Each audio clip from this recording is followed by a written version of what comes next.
Hello student, मैं युधिष्ठिर कांति, मेरे YouTube channel impress coaching centre में आप लोगों का स्वागत है। आज हम लोग वर्ग 10 का पहला चैप्टर वास्तविक संख्या का पार्ट 6 पढ़ने वाले हैं। इसमें मेरा चौथा नंबर का क्वेश्चन है, युक्ल विभाजन प्रमेय का प्रयोग करके यह दिखाइए कि किसी भी धनात्मक पूर्णांक का वर्ग किसी भी पूर्णांक m के लिए 3m या 3m + 1 के रूप जैसा होता है। ठीक है, मेरा क्वेश्चन बोल रहा है कि कोई भी धनात्मक पूर्णांक का वर्ग मतलब उसका स्क्वायर, अगर हम लोग किसी भी धनात्मक संख्या का स्क्वायर करेंगे तो 3m या 3m + 1 के रूप जैसा होता है। m क्या है? m कोई भी एक पूर्णांक संख्या हो सकता है। ठीक है, तो हम लोग इसको दिखाना है। ठीक है, चलिए हम लोग जानते हैं, क्योंकि धनात्मक पूर्णांक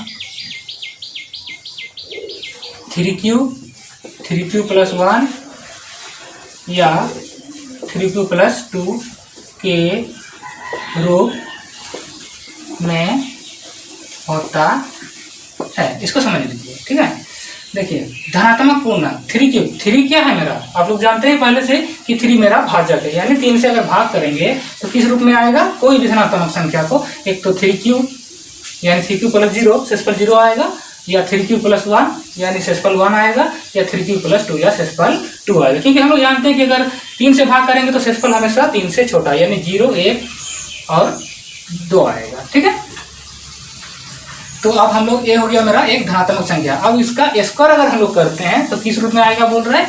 3m। ठीक है, या 3m + 1। तो इसलिए मेरा देखिए ये किस रूप में है? मेरा 3q का रूप में आया, 3q + 1 और 3q + 2 के रूप में ये आया। अब हम लोग इसका स्क्वायर करके देखेंगे इस रूप में होता है कि नहीं। ठीक है, चलिए पहले इसको देखते हैं।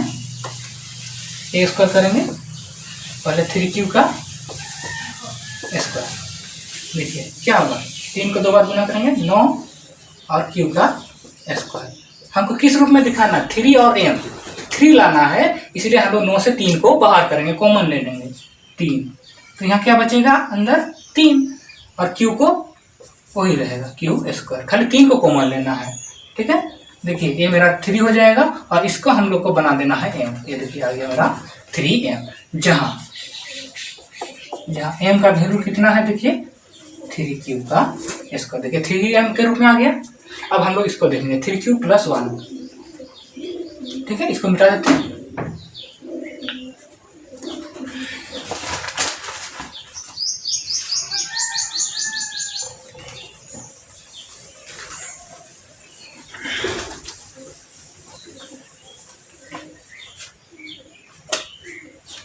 अब क्या है इसके बाद मेरा? देखिए 3q + 1। अब हम लोग दिखाएंगे 3q + 1, इसका भी हम लोग को स्क्वायर करना है। देखिए ए का स्क्वायर किया है ना, सबको स्क्वायर के रूप में दिखाना है। a + b का होल स्क्वायर क्या होता है? a² + 2ab + b का होल स्क्वायर। अब इसको देखिए तोड़िए, कितना होगा? 9 और q का स्क्वायर प्लस 2 × 3 = 6q + 1। ठीक है, अब हम लोग देखिए यहाँ 9 है और यहाँ 6 है, तो हम लोग 9 और 6 से हम लोग 3 को कॉमन ले सकते हैं, इसलिए हम इसको 3 कॉमन ले लिए। ठीक है, क्या बचेगा यहाँ? 3 × 9 और q का स्क्वायर प्लस यहाँ 3 दूनी 6 और q। ठीक है, और प्लस 1 रहेगा सिर्फ यहीं से कॉमन, क्योंकि यही 3 से भाग लग रहा है ना दोनों। अब देखिए क्या होगा? 3 और इसको अभी हम लोग मान लेंगे m। देखिए 3m + 1 यहाँ पर लिख देना होगा, जहाँ m का वैल्यू क्या है? ए वाला m बनाए थे इसी को ना, इसको लिख देना है 3q² + 2q। हो गया। अब बचा कौन? 3q + 2। अब इसको हम लोग देखते हैं।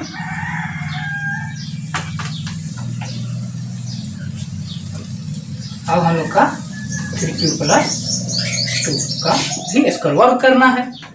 चलिए ये भी a + b का whole square, a² + 2ab + b²। ये देखिए 9 q का स्क्वायर प्लस 2 × 6 = 6 × 12 q प्लस 2 का स्क्वायर 4। अब यहाँ ध्यान देना हम लोग को है, इस 4 को हम लोग तोड़ देंगे। 4 को हम लोग 3 जोड़ 1 लिख सकते हैं, इसलिए इसको लिख देंगे 3 जोड़ 1। क्यों ऐसे किए, ताकि हम लोग 3, 12 और 9 इस यहाँ से हम लोग 3 को कॉमन ले सकते हैं, क्योंकि 3, 12 और 9 ये 3 से भाग होता है, इसलिए 3 हम लोग यहाँ से बाहर कर सकते हैं। इसको बाहर कर दीजिए, 3 3 9 क्यू स्क्वायर बच जाएगा यहाँ, 3 चौके 12 क्यू और 3 के 3 और प्लस 1। अब मेरा ये वाला 3 और ये वाला मेरा बन जाएगा m, यानी ये वाला m बन गया और प्लस 1। ठीक है, जहाँ m का वैल्यू कितना है, ये देखिए ये वाला इसको m बनाया था ना, इसे यहाँ पर लिख देना है, ये वाला m का वैल्यू क्या है 3q का स्क्वायर प्लस 4q प्लस 1। ठीक है, देखिए अब इसलिए हम लोग का देखिए पहले 3m आया, फिर देखिए 3m प्लस 1 आ रहा है, 3m प्लस 1 आ रहा है, इसलिए प्रूव हो गया कि ए स्क्वायर बराबर किस रूप में रहता है 3m या 3m प्लस 1 के रूप में होता है। तो ये मेरा प्रूव हो गया है, इसको लिख देते हैं।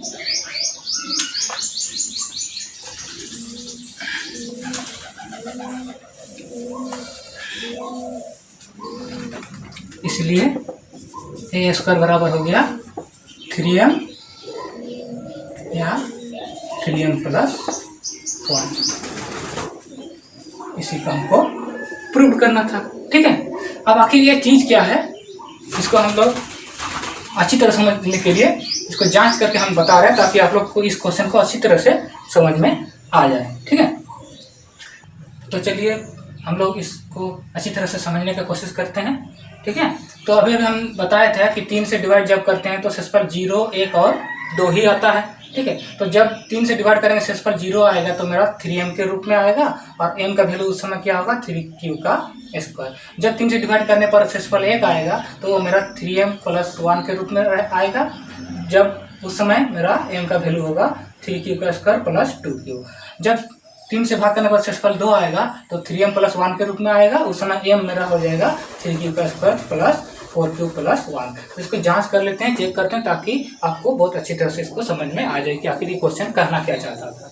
तो पहले शेषफल 0 लाने वाला कुछ क्वेश्चन हम लोग ले लेते हैं, जैसे मान लीजिए 12 ले लिए। ठीक है, 12, 3 चौके 12, देखिए शेषफल 0, 3 गुना 4 जोड़ 0, मेरा q कितना है 4। ठीक है, ये देखिए शेषफल 0 किस रूप में आएगा 3m, यहाँ पर m का मेरा वैल्यू होगा 3q का स्क्वायर। ठीक है, तो इसका स्क्वायर करने कहा गया था, 12 का स्क्वायर कितना होता है 140। देखते हैं अभी हम लोग जांच करके किस रूप में आएगा 3m के रूप में आएगा। शेषफल 0 आया ना, शेषफल 0 आने से 3m होता है, तो देखते हैं हम लोग 3m लिख के 3m लिख दिए। ठीक है, ये वाला 3 और m को जब शेषफल 0 होगा तो m को क्या लिखना है 3q का स्क्वायर, 3q का स्क्वायर। ठीक है, 3q कितना आया देखिए 4 है ना, 12 को भाग करने पर q क्या आया 4, तो यहाँ पर हम लिखेंगे 4 का स्क्वायर।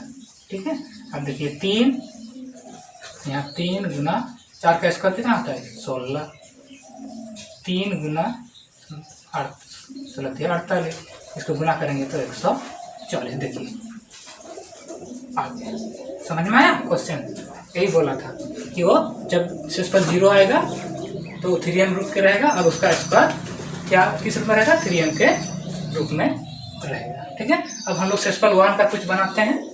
ठीक है, जब शेषफल 1 होगा तो इस रूप में कैसे आएगा,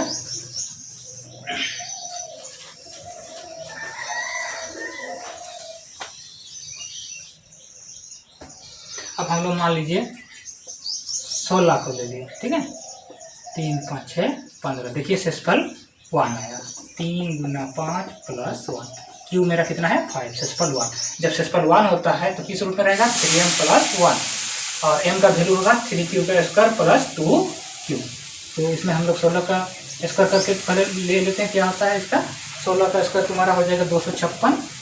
ठीक है, ये किस रूप में रहेगा 3m प्लस 1। ठीक है, अब बैठाते हैं हम लोग मान 3m को क्या बैठाना है, अभी शेषफल 1 होने से m इसको लिखना है, ये वाला 3q का स्क्वायर प्लस 2q और प्लस 1। ठीक है, ये वाला 3 आ गया, 3q कितना है मेरा देखिए 5 है, तो यहाँ पर 5 का स्क्वायर प्लस 2, और ये वाला क्या है q 5 और प्लस 1। अब देखिए 3 यहाँ कितना होगा 3 गुना 5 का स्क्वायर 5 5 है 25 प्लस 2 5 है 10 प्लस 1, 3 यहाँ 25 75 प्लस 10 प्लस 1। अब इसको गुना कर दीजिए, 3 गुना कितना आ जाएगा 85 प्लस 1, आपका आ जाएगा देखिए कितना 225 प्लस 1 यानी 256। देखिए 256, समझ गए। जब शेषफल 0 आएगा तो आपको इसके पहले जैसा बैठाना है, और जब शेषफल 1 आएगा तो आपको 3m का वैल्यू इस तरह से बैठाना है। m का वैल्यू उस समय ये वाला लेना है। अब हम शेषफल 2 आने से m का वैल्यू ये वाला बैठा के एक बार चेक कर लेते हैं, ठीक है।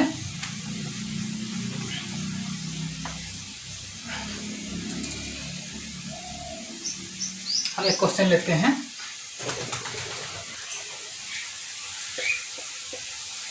छब्बीस, ठीक है। पहले 26 को भाग कर लेते हैं, 3 8 14। देखिए शेषफल 2 आया, 3 गुना 8 प्लस 2 होगा क्यूब। शेषफल 2 आने से 3m प्लस 1 होगा, m का वैल्यू 3q का स्क्वायर प्लस 4q प्लस 1 होगा, ठीक है।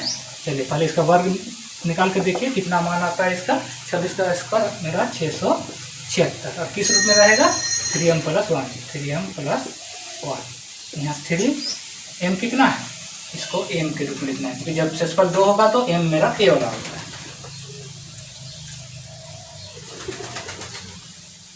3q का स्क्वायर प्लस 4q प्लस 1, और ये वाला प्लस 1। देखिए 3q कितना है मेरा, ये देखिए q कितना है 8, यहाँ q कितना है 8 प्लस 1 प्लस 1। अब देखिए 3 गुना 8 8 64, 4 8 32 प्लस 1 प्लस 1। 3 12 192 प्लस 32 और 33 प्लस 1। देखिए 3 इसको गुना कीजिए,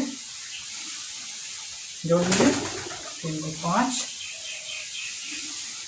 9 3 12 225 प्लस 1। अब इसको गुना कीजिए, 3 5 15, 3 दूनी 6 और 1 7, 3 दूनी 6 प्लस 1 कितना आ जाएगा 676। 676। इस तरह से हम लोग इसको जांच करके भी हम लोग सिद्ध कर चुके हैं कि किसी भी धनात्मक पूर्णांक का वर्ग किस रूप में रहेगा। एक तो 3m, यानी जब शेषफल आएगा तो इस m का वैल्यू ये वाला, या 3m प्लस 1 रहेगा, यानी शेषफल 1 आएगा तो m का value 3q plus 2q, 3q square plus 2q के रूप में रहेगा, और जब शेषफल 2 आएगा तो 3m प्लस 1 के रूप में आएगा, जहाँ m होगा 3q का स्क्वायर प्लस 4q प्लस 1। आशा करता हूँ आपको ये क्वेश्चन बहुत अच्छी तरह से समझ में आ गया होगा। नेक्स्ट वीडियो में हम लोग इसके आगे का इस तरह से मिलती जुलती एक क्वेश्चन है उसको हल करेंगे। धन्यवाद।